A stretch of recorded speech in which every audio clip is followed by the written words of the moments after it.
Welcome to the Braver Angels podcast, a new way of talking politics. I'm your host, April Lawson.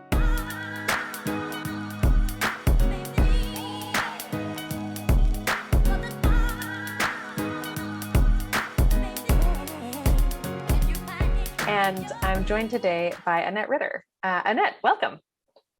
Thank you. It's good to be here and congratulations.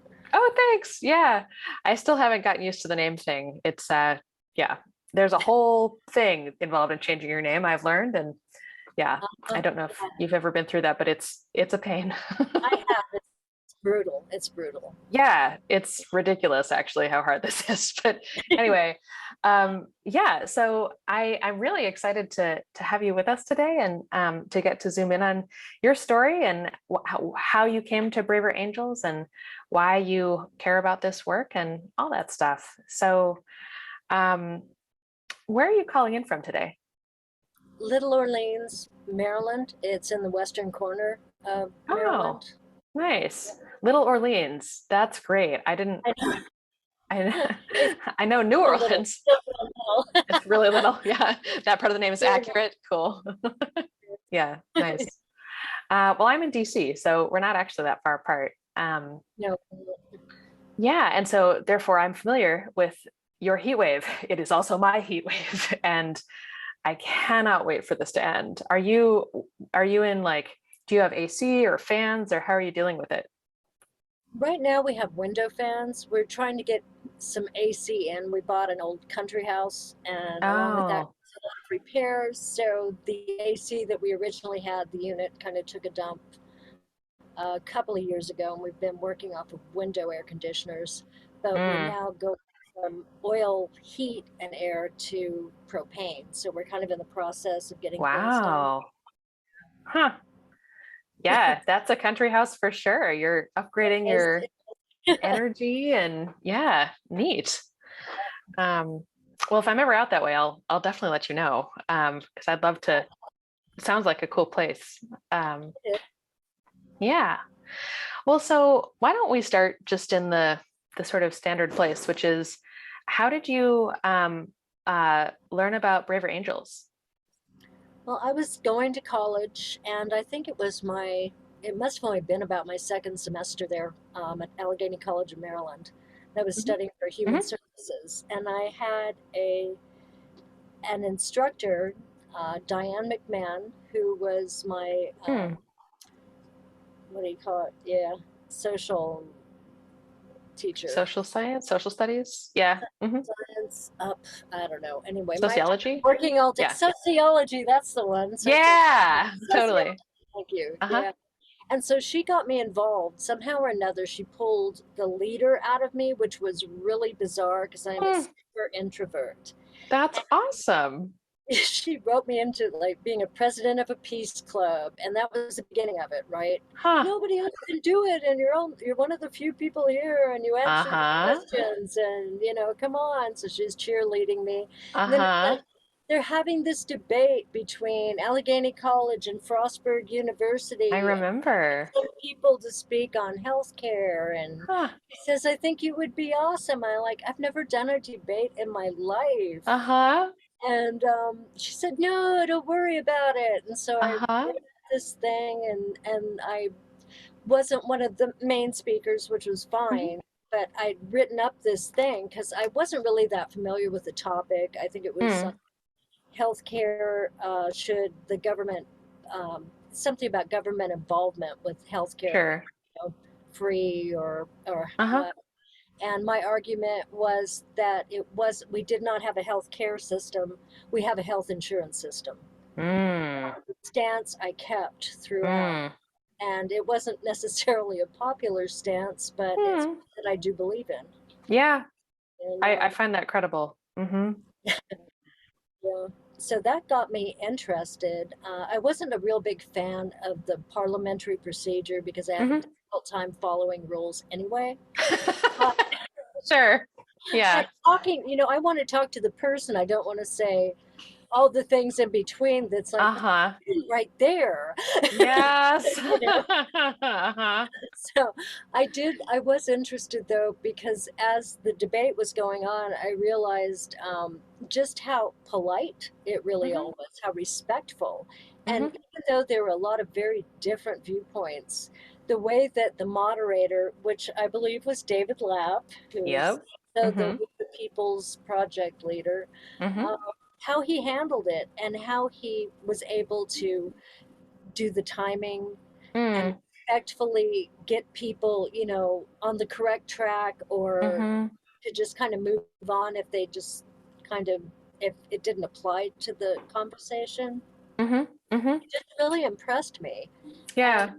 I also loved the name, Braver Angels. So Really? yeah, and I looked into it. I thought, because after college, what am I going to do? Yeah. Yeah. Started thinking about it there, and that's where the Oh, interest sprang from.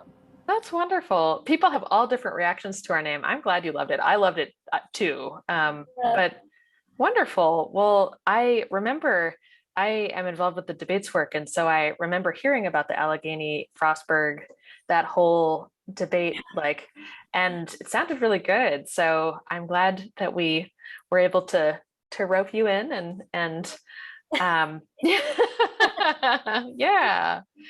Well, so let's actually back up for a second. Now that I know how you got to Braver Angels, I'm curious, um, just to start kind of at the beginning. So where did you grow up? Where are you from? And have you tell me a little bit take me through your story or your journey. I'll take you through a short sprint because I'm old Okay. and it's a long story. Very dysfunctional, but I began in about 14 years in Silicon Valley, San Jose, California. And at the age of 14, I decided I knew more than anyone, and I left home by way of fun, which at the time was a pretty popular way of traveling. And so I ended up in Arizona. Okay. And from there, I ended up in Oregon. I just traveled a whole lot, and I, got married, got divorced, got married, had 3 kids. In between all this, I mean, there were periods of very, quote, normal life. Your standard family and jobs and this and that. And there was also a whole lot of addiction in between on my part, and mental health issues. So throughout my life, it had been kind of a not a blend, more of a break of things. It was almost like if there were several short stories by Stephen King, and they were kind of here and there, And, yeah. Until finally, when I ended up more like on the East Coast, I started to get a little bit more grounded, to where, I was able to put my life back together more so, get away from the drugs, and with doing that, getting my mental health more stabilized. Um, and then I never really raised my kids fully. I mean, I had them for a while when they were younger, and then later, much later on, as maybe teenagers a couple of times, but primarily I was too busy just screwing up and living life. So, yeah, sure. in my 40s, I managed to get an associate's degree in office systems technology, and that was kind of a step towards having any kind of a career type thing at all. I managed to get into AmeriCorps, and from there, I got into the nonprofits, and I got a job as a victims advocate for a sheriff's office. Oh, cool. Worked for me because it was also, throughout my life, I'd also been a survivor of domestic violence. So I had a whole lot of the advocacy thing ready in me. I Yeah. involved with a whole lot of nonprofits. And so you get the idea. I mean, there was a long ago base in that sort of work, right? And then a lot of different things happened between then and later. I remarried at one point to a man that we were together for 5 years, and then he died of pancreatic cancer. And So at that point, it's like, okay, what am I going to do now? Right. Yeah. And I was getting jobs like in Baltimore. It was just database. It was stuff that was not at all fulfilling for me. Mm. Mm-hmm. And I was, at that point, I was actually thinking about just leaving Maryland. I was in Mm. Maryland by that point. And I Mm-hmm. was thinking about just leaving. And I'm like, Lord, if I'm supposed to stay here, find me that apartment I don't have the energy to look for, and I'll give Mm. it a year. I'll give it a year. You know, Uh-huh. right now I'm just not in a space to figure it out. Mm-hmm. And during that, a little before that year ended, I met my current husband Huh. through an online dating thing called All Plenty of right. Fish. Oddly Huh. enough, because Huh. who dates anymore? And I don't go to bars. Mm-hmm.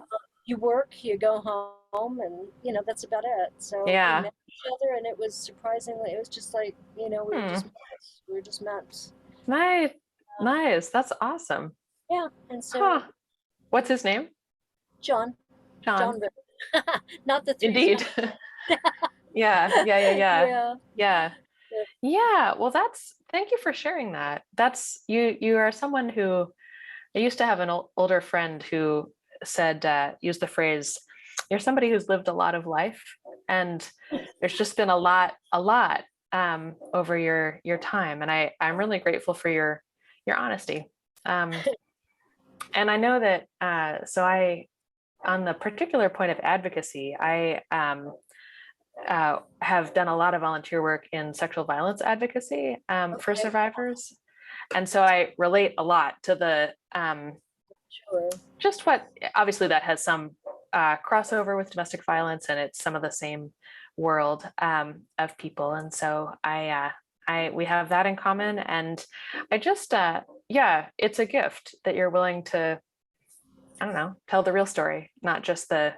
I feel like when people say their bio, it's often like, well, they go from like high point to high point rather than including all the real stuff in between. So thank you. Oh, you're welcome. That's Yeah, the short form right there. totally. Wow, it's great. And I think, uh, uh, am I correct in thinking that you work in addiction recovery and mental health work now? Right. The second degree that I went for, because even though I'd had that background in domestic violence advocacy and there was Mm-hmm. casework involved, there was a lot of the same things Mm-hmm. that I do now with addiction counseling. Huh. But Yeah. now you have to have a degree, and not just a degree in whatever. You have to have a specialized degree in order to Hmm. get the addiction counselor certification. And Hmm. so I went to school because I was frustrated with just jobs that I didn't care about. I mean, if I'm not going Yeah. to make much money, I'd rather do something I like. That's so right. Right. Yeah. I got to look into human services, had some awesome instructors, and one of which, Hmm. of course, was Diane that got me into this whole thing. Yeah. And Uh-huh. it just, I talked to a lot of people and I said, well, I've been thinking about, like addictions counseling, but I don't know if I would really be comfortable doing that because it's Mm-hmm. kind of, I've been there, and that's Mm. a good thing and a bad thing. Mm-hmm. I wasn't real sure if Hmm. I would be able to effectively do the groups and do Mm-hmm. this and do that. So because of their Mm-hmm. internship program, I was able to kind of like try on the jobs before I Hmm. actually made a big decision like that. Mm-hmm. Mm-hmm. Turned out that yeah, these Hmm. are my people. I know these people. Oh, This that's is great. also me. So it's Mm-hmm. turned out to be a good thing. And now I Yeah. work in the field now. So yeah. Yeah. Yeah. Yeah. Yeah. Yeah. That's wonderful. It's funny. You said that you're a big introvert, but you're so warm. Like I can see why people like why you can do that work well. And so you do a lot of work with people then, right? Yes, but it's different. I could Hmm. not, for instance, be a waitress or Ah. customer service. Oh no. Mm-hmm. But No. I can do these other things. Uh-huh. It's a Uh-huh. different dynamic. Yeah, yeah. Interesting. I saw a t-shirt the other day that said, I am staying home because it's too people-y outside today. I can I was relate. like, I know this. I know that feeling. Yeah. Yeah. Cool. Well, that makes sense to me. Yeah. So I'm interested in um, the I correct me if I'm wrong, but you're part of the Working People's Project, right? That's correct. Right. Yeah. And would you just share a little bit about what your experience with that has been like? Because I know that probably some of our podcast listeners are familiar, but probably some are new. So, yeah, tell us about that and what that's been like for you. Yeah, we only have been going for about a year and a half now. Not too long, actually, after that one debate, David Mm-hmm. Lapp contacted me because something about, I guess, the way that I responded to the questions Yeah, made him think, I want to hear more from this person. totally. So he got hold of me and we got on a Zoom chat, and he was talking about this idea that he Hmm. had. And he was Mm-hmm. trying to just kind of, work out all the kinks and thinking, what do you think about something that's around, more like working class people and all that. And we got into this conversation because to me, the working people, and I use that term loosely, it doesn't necessarily mean you have a job now. Sure. Um, it's just the financial kind of a space that you Yeah. think as we call it the working poor a lot of Mm. times. Mm. Mm-hmm. Those that are taxed to death and never seem to be able to rise above it. People who can't Yeah. afford a babysitter but have to work, all Right. that stuff.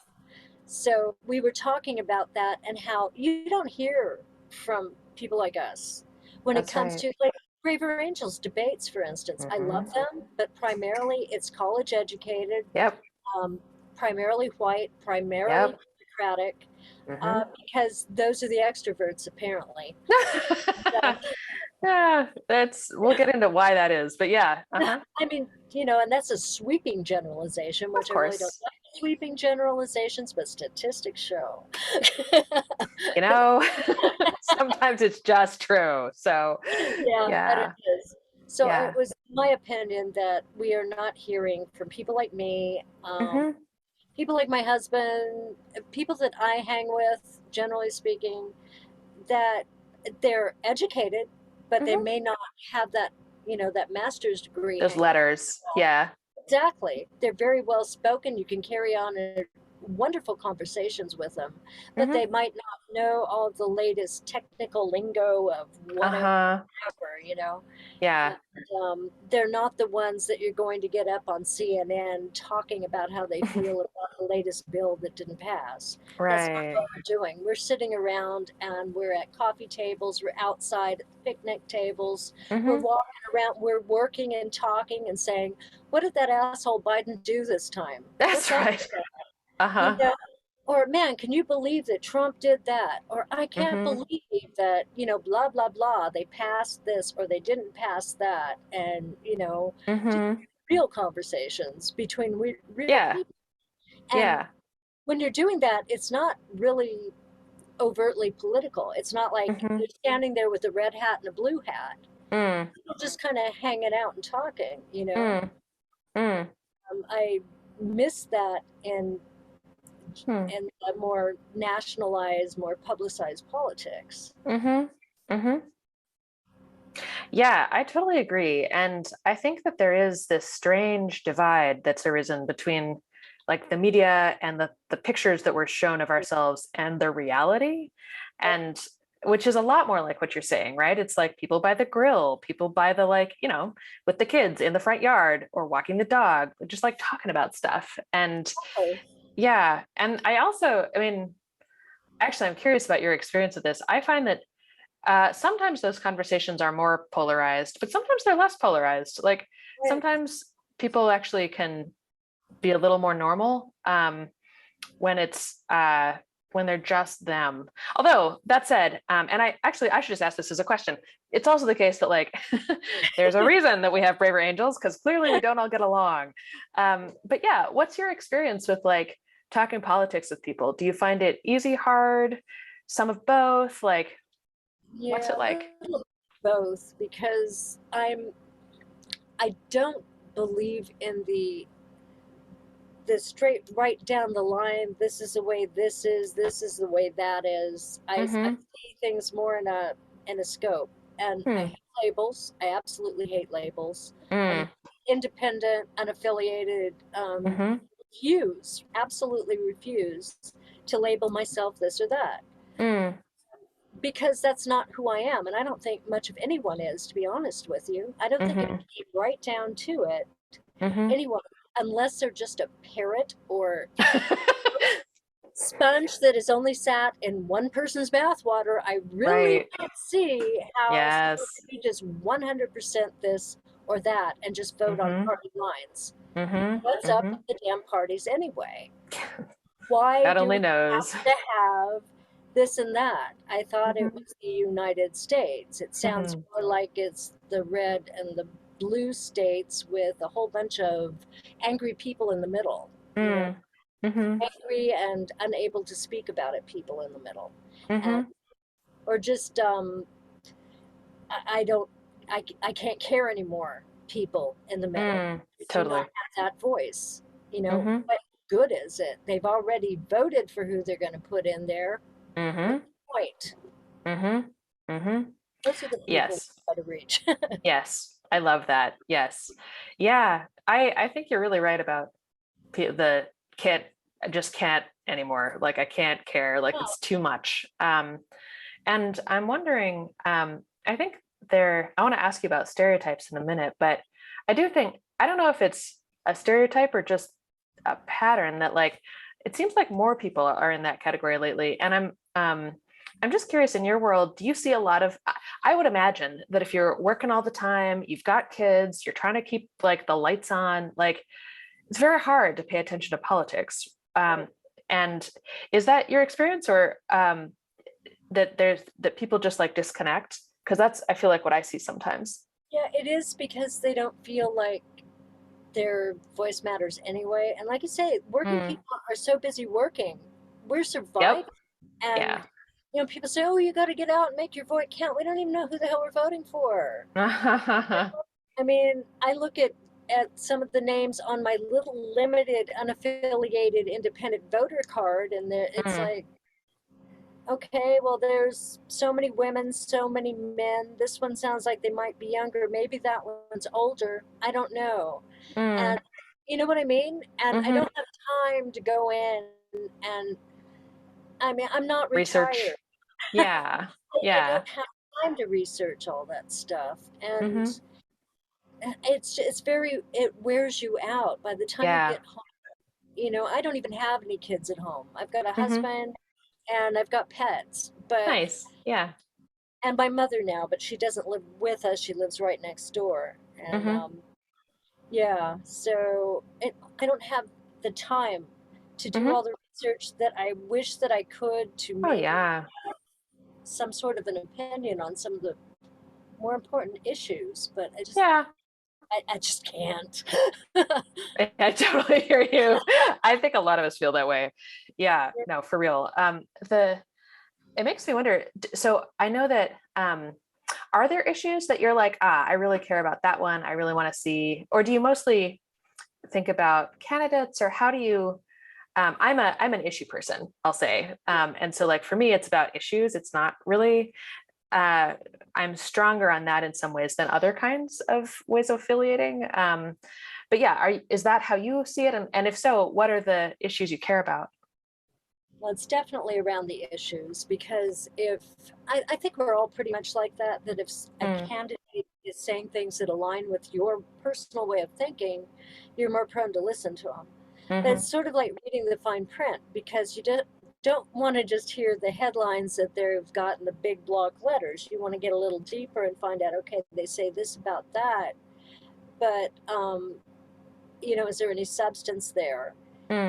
What else might they be saying? And it's like, for instance, I may have gone for one candidate initially and then found out that their viewpoint on women's rights was not acceptable to me. And that was a big, like, oh, hell no, I can't do that, not do that. And then it's like weighing it out and saying, okay, what can I live with more easily? Right. Yeah. Because there's no good choices anymore. I don't know if I there know. have been in our lifetime, honestly, but I just feel like it's it's like Least gambling. bad. Did you Yeah. say it's like gambling? Yes. I'm not real sure this one looks like it might be a winner, but I can't be sure until I scratch off that last number and cash it in and go like, oh. That's right. Oh. Yes, totally. Yeah. Well, you mentioned the sort of the fact that folks with, the working people, or like the working poor, or people who, like, frankly, people who spend a lot of their time working and are in that kind of financial situation, a lot of ways to describe it. I'm curious what you think, like, that phrase seems to sort of mean everything and nothing. And I'm curious, like, what are the misconceptions that people have that frustrate you? Like, what do you wish people understood? I wish people understood that people are people, no matter how they look, no matter what they're dressed in. Throughout my lifetime, I've worn a lot of clothes.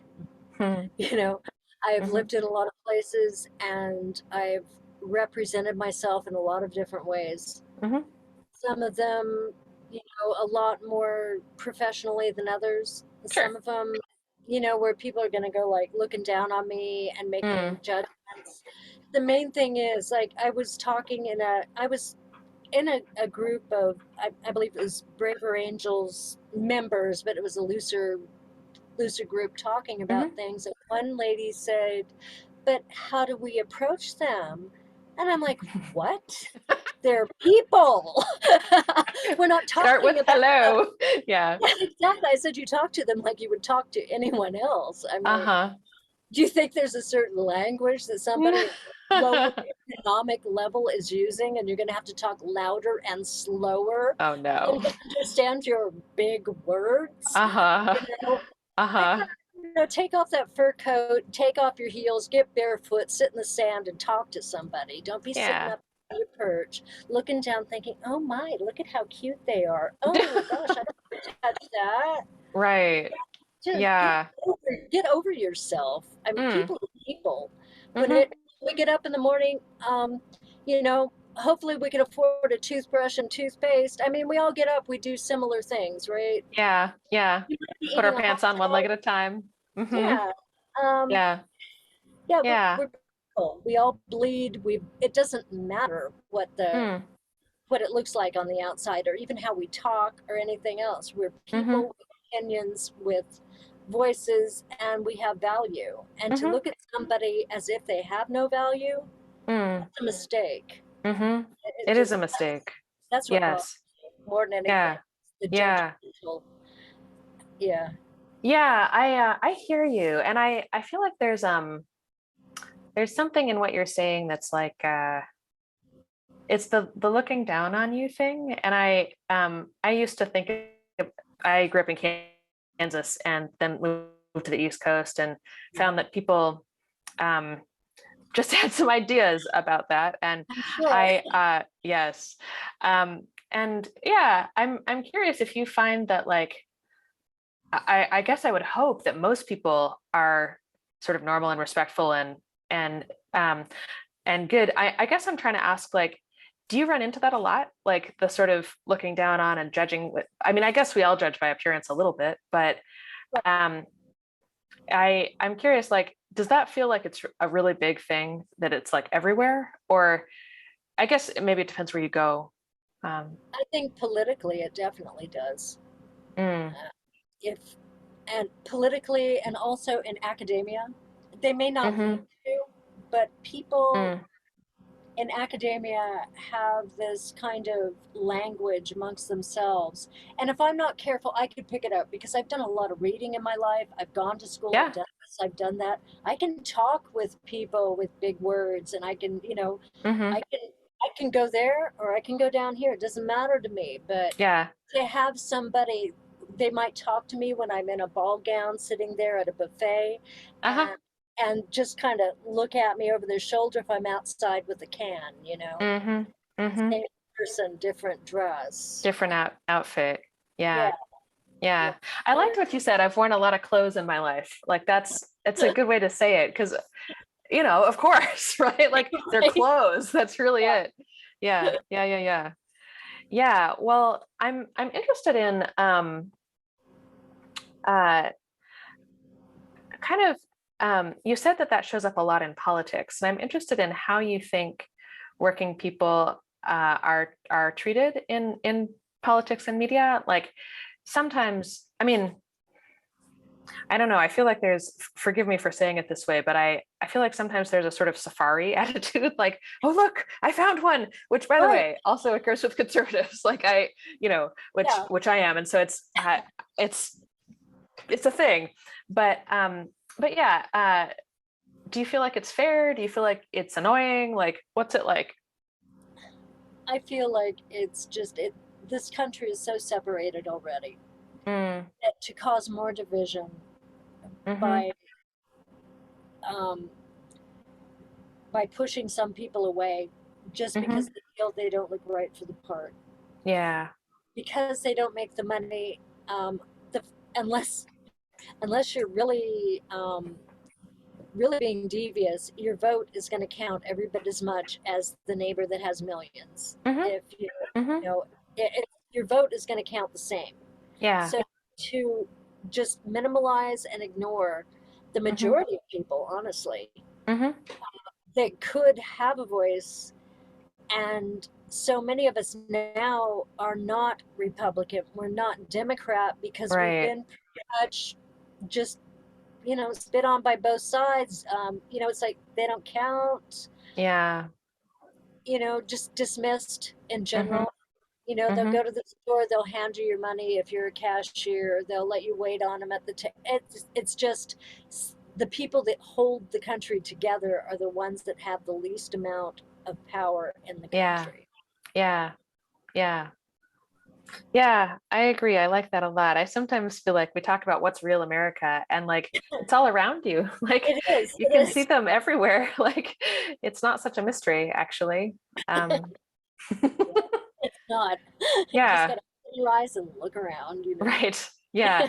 I I'm curious. So you're somebody who knows a lot about the whole addiction and opioids and all that. And I have noticed that over the last so I don't know, maybe 5 years ago or something, the big thing that people talked about was the opioid epidemic. And now, I don't know, I don't hear about it, but I'm sure it's not that it's like over. And I'm curious, A, like what actually is going on, but also B, if you feel like that is the way that that's covered is related to the way that people interact with social class and with people that they think are, I don't know, different in some not good way.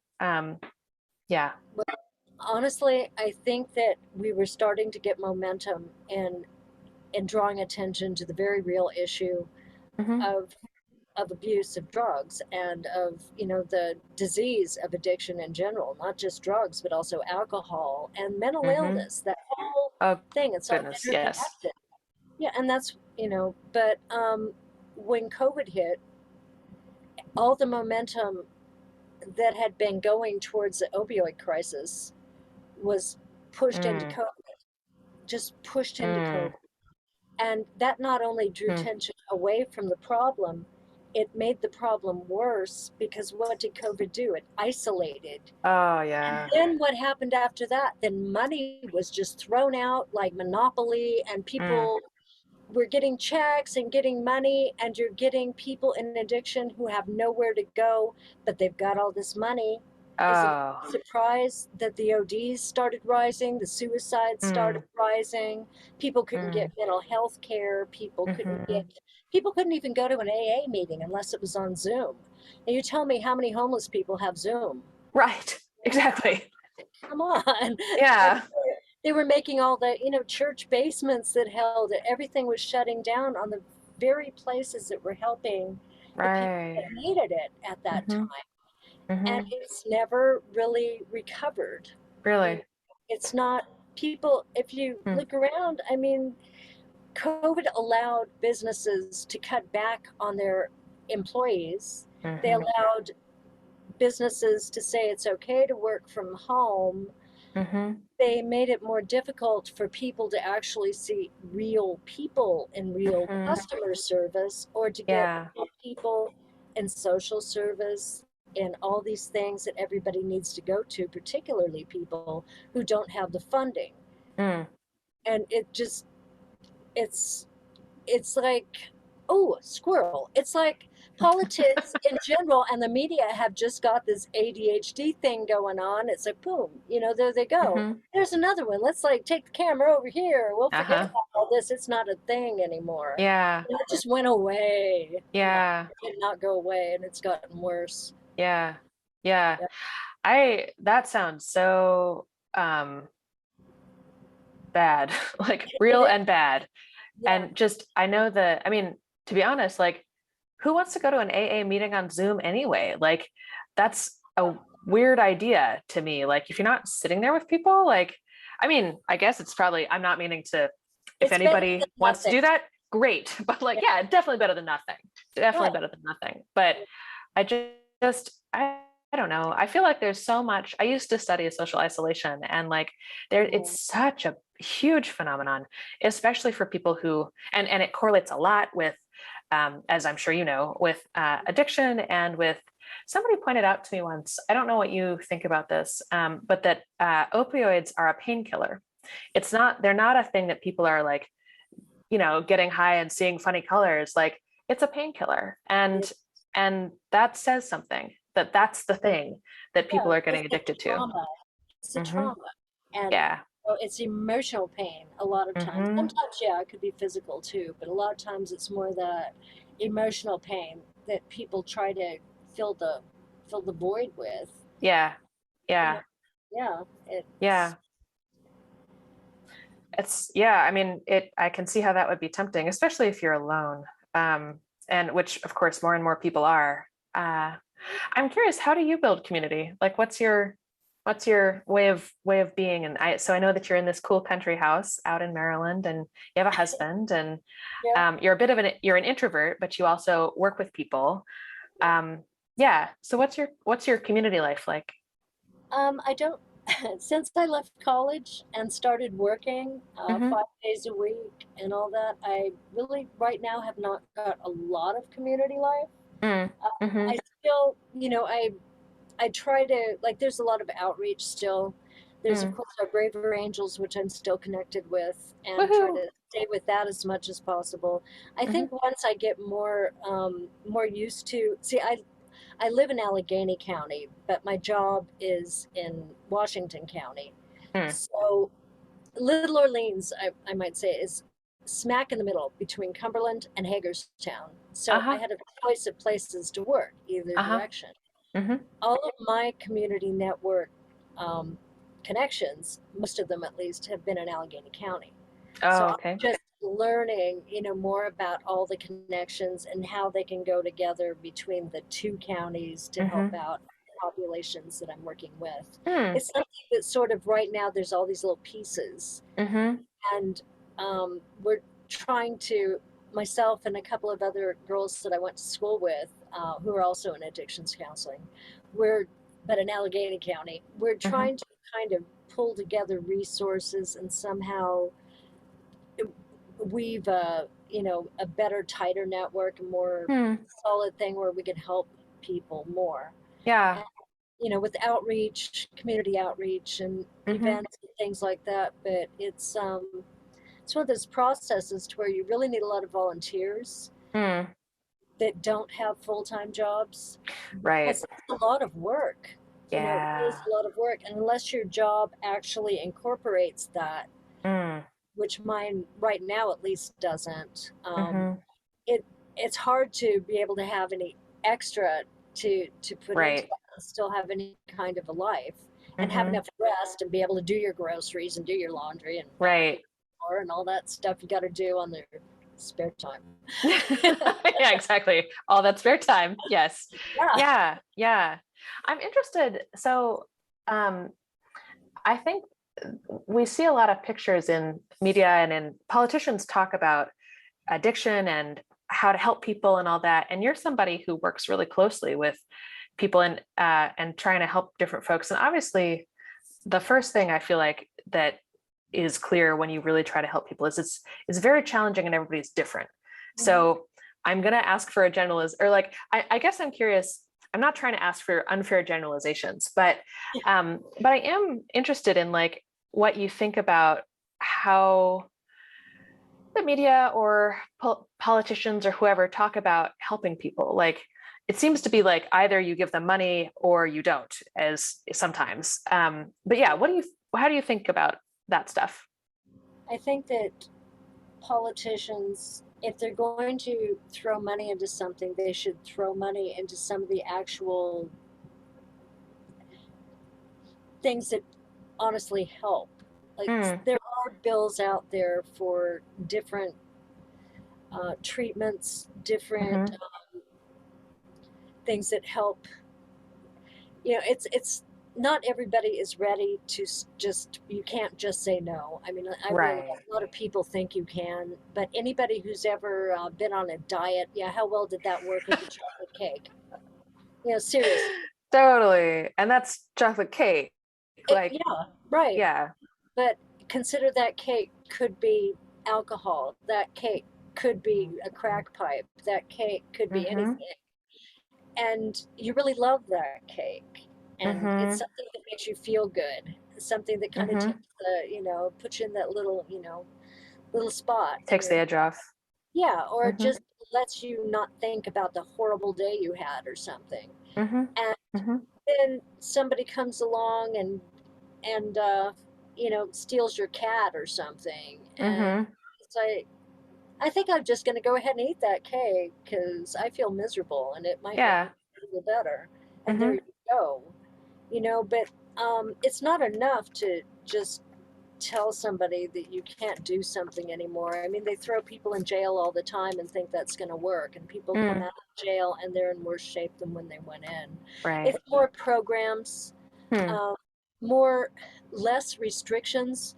When people who do get healthy again and are trying to get work and are trying to stay normal, trying to do these normal things, it's not easy, because you're not used to using those muscles. You've got to learn how to use them again, if you ever knew in the first place. Right. Yeah. Some people never did. Yeah, they never learned it. Yeah, sure. So more like job training. They're always complaining about how they don't have employees. Take some of the people that are in, and I mean, I'm not saying just take somebody that's in rehab and throw them in a sheets and have them do something. It's not that simple. But it seems to me, if there are all these things that need to be done in this country, that they could have some sort of projects that incorporate all the people that are trying to get better, that it would help them. I mean, it's been shown that physical exercise and that kind of thing really can help. And people need something to get better for. They need to feel proud of themselves. You don't feel proud of yourself by just taking something from someone. You feel pride in earning something one way or another. We've taken pride away and the ability to get that back, I think. Yeah. That's really insightful, unsurprisingly, since it's what you do every day. But the idea of like giving people a way that they can be proud of something that they earned. And yeah, and I'm interested we've talked about how I just wish that, like, it seems like they also need pay, right? Often. And so, because I'm thinking about like what just what is that ladder? I think I'm going to switch for a second and ask a different kind of question, which is, one of the reasons. So as you know, the folks I interview on podcasts are intentionally, they're voices that I feel like we don't hear from enough. And one of my beliefs is that, we need to bring people together, both just because that's the right thing to do. But I also think we will not solve, one of the reasons I'm asking you sort of detailed questions about these issues is that I don't think we're going to solve the problems without input from everybody. And so I'm curious what I have found that with a lot of groups. So Braver Angels mission is to help people talk across the divide, right? And just help them get along. I have found that a lot of groups that don't have that are underrepresented in our ranks, there's something actually about that task, about what it takes to bring people together, about like how you do talk across difference, that like they actually have something real to teach that comes from that background that's different. And I'm curious if there's anything that you've seen in your life and your work that you feel like the rest of us could learn from with regard to how to help people come together and how to help them talk.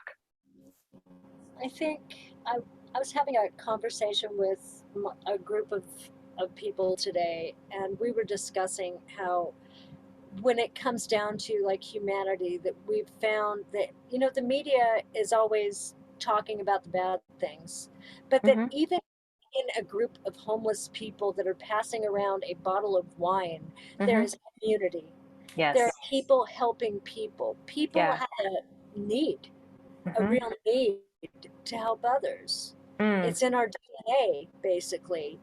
And if you can bring that out in the people, but I mean, give them an opportunity to share something that they're good at with somebody that might need help on this, or just break it down to, what can I help you with? What, you know, how can we help each other, rather than have it even be political. You don't have to be political about everything. You know, life is not politics. Life is a whole lot of little things kind of pieced together, and you know, all have different pieces we work with, right? But we might be doing something over here that maybe somebody over there says, hey, you know what, I think that'll fit there. We can make something out of that, right? Kind of a stone soup idea. Yeah, I love that. I also, I mean, just not only, I think when people don't have very much, the people around them sometimes think I need to figure out how to give to them. But what I hear you saying is give them a way to give to others. And boy, in my experience, the people who have the least are the most generous people. They are. And and people dismiss that. They think that they don't have anything valuable to give, when they're missing the point of that person is giving everything. You know? I like that so much. See, my hypothesis has not been wrong yet, that there is something, and I'm sure, you know, it's not that there's just one thing, but I love that as something that the rest of us who work on depolarizing could think about more, is rather than asking people to accept or take or consume something, ask them to give something and see how they respond. Because it really, there's just so much generosity that we don't tap into in people. Or trade something. Yeah, sure. Yeah, totally. Well, I love that. And I think we'll wrap up in a minute, but I wanted to ask, I always like to end on sort of slightly more fun questions, and I've been seeing your tattoos. I love them. I feel like, what are they? The Steelers, very good. Woo! My husband's family's diehard Pittsburghers, like, yes, okay, love that. Yep. And what about the other side? The other side is, that one has a funny history. It started out. Pretty. My first husband's name was Bill. Okay. Originally it said Bill. We got a divorce. I scrawled in a U where it said Bull because I'm a Taurus. There we go. Later on, I got a free tattoo, and it was this horrible, god awful rose right in here. It looked like a cabbage. I wore that on my arm for years and years, and I hated it all. And I finally drew something, and I said, that I like, you know, some armband with feathers. And the one above says little sister, and my big sister has one that says big sister. That's nice. Yeah, I love that. I love that. Oh yeah, yeah. I grew up Oh, wow. Cool. That's Yeah. dance. Yeah. Uh-huh. That's Uh-huh. Ooh, so that cool. steampunk. So it's like a Uh-huh. steampunk ballerina. Yes, I Yeah. love it. Mm-hmm. They have a Man. set doctor over here. Uh-huh. Cool. And that one's a little creepy, but cool. Yes. Covering up a really bad looking unicorn that looked like a Shetland pony. Mm. Yeah. I like this, like, I feel like, well, if it doesn't work out, we'll make something else and it'll be more Yes, that's interesting. it. Yes, totally. I love that. I don't have any tattoos, but I have always thought about like, what would I get? And I feel like it's like a kind of a it's a cool thing to think about. And you always learn things about people asking. So And yeah. you're young. You could still Yeah. go. Oh, it's not off the table. Yeah. Don't you worry. Yes, yes, yes. Time I I grew up in a way where like that wasn't a thing you did really. So I'm coming to it later in life. But yes. Okay. Yeah. That's Yeah. how I came to my education. There you go. There you go. Yeah. Well, thank you for sharing. And hey, I just really appreciate your willingness to be so open and yeah, and tell us about your life and your work and just um, the world that you see around you. It's a very beautiful world through your eyes, I feel, and yeah, it's just been a real pleasure. So thank you so much for talking with me today. Thank you for having me. Is that a tiger's eye? It's a butterfly wing. Oh, It's wow. a monarch butterfly. Yeah. Oh my gosh, how pretty. Yeah, Yeah, I agree. thanks. Yeah. Yeah, no, people think it's a stone, but it's actually it's a real butterfly. And Okay. butterflies, as you undoubtedly know, are a symbol of transformation, right? And so Right. Yeah, that's not an accident that it's my favorite necklace. So good. It's yeah, beautiful. It's been a thanks. pleasure, by the way. This was a lot. It's just fun. Oh, good. I'm glad. Well, yeah. So for all of our listeners out there, thank you for joining us. And uh, Braver Angels, as I hope we're trying to illustrate, is a home for lots of people. And so we hope that you will, if you enjoyed this, like the podcast, share it, all those things. Join us as a member if you're not part of it already, and bring in the people that you love, because this is really about the people that we love. So, so thanks for listening, and yeah, thanks again, Annette.